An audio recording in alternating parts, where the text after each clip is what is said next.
St. John Damascene points out that there's a divine logic at work here. So beyond the symbolism that you're pointing out, we have this important historic interpretation of the Ark of the Covenant, of the Virgin Mary as the Ark of the Covenant. But apart from that, when you begin to pause and think about this question, where would the Virgin Mary be after the resurrection of Christ? Is it really the case that we think she would be subject to corruption?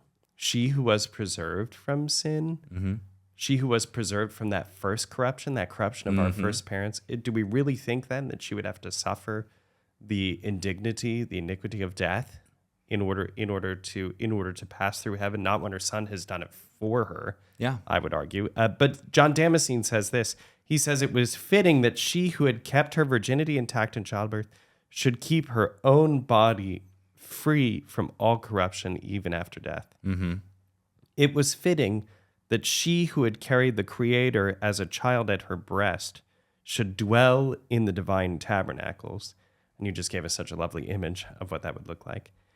St. John Damascene goes on, it was fitting that the spouse whom the Father had taken to himself should live in the divine mansions. It was fitting that she who had seen her son upon the cross and who had received into her heart the sword of sorrow, which she had escaped in the act of giving birth to him, should look upon him as he sits with the Father. It was fitting that God's mother should possess what belongs to her son, that she should be honored by every creature as the mother and as the handmaid of God.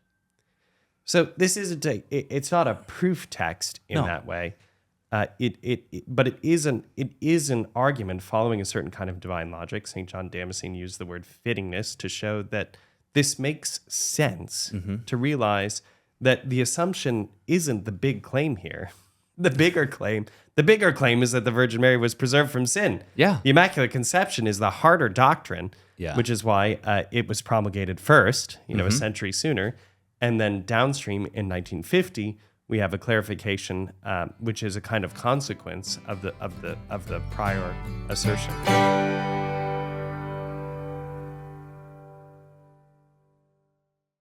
Father Gregory. Father Patrick. Story of a Soul or Confessions? Story of a Soul. Imitation of Christ or Orthodoxy? Orthodoxy. Interior Castle or Father Smith Instructs Jackson? I don't think I've read either of them. The Dialogue or Introduction to the Devout Life? Oh, both? Can I take both on account of the fact that I took neither on the last one? Yeah, I think that's fine. Okay. I'll allow it. And best of all? The Bible? Nice work. Excellent. I thought for sure you were going to say the Summa Theologiae. Oh, no. Not so easily duped. Friends, if you are interested in more striking and profound conversations like this one, hit that subscribe button, pound it. Don't miss a piece of this exemplary content. Yes.